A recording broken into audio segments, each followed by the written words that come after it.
গেল মর্মান্তিক দুর্ঘটনা। গঙ্গা স্নান করতে এসে জলে তলিয়ে গেল একজন।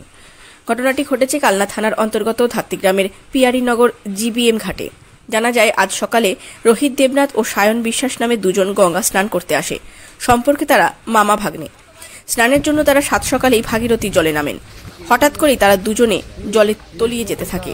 তাদের মধ্যে সায়ন বিশ্বাস, যিনি সম্পর্কে ভাগ্নে, কোনো রকমে সাঁতরে পাড়ে উঠে আসে। অপরজন ভাগীরথীর জলে তলিয়ে যায়।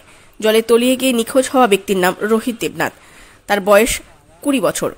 বাড়ি বর্ধমানের কালনা গেট নারী মোড় এলাকায়। সে বর্ধমান রাজ কলেজের 3rd ইয়ারের ছাত্র বলে জানা যায়।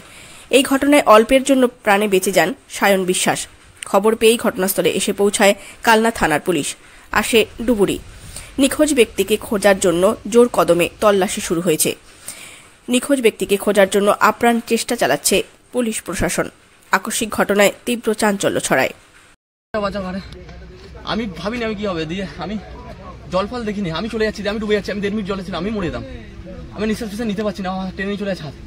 তখন আমার সেন্সে কাজ করলে যে আমি মরে গেলে হবে না, আমাকে বাঁচতে হবে, কেন ওকে বাঁচাতে হবে।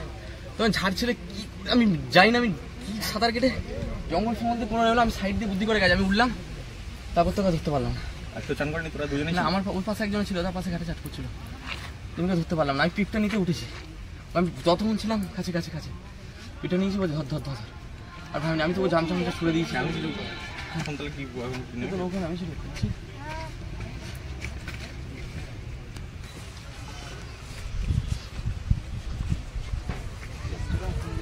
কি হলো আজকে? মানে একসাথে চান করছিলাম দুজন, তো আমি চান করা হয়ে যায়, তো টিপ নিয়ে এবার গঙ্গা জলটা নেবো, বাড়ির জন্য নিয়ে যাবো।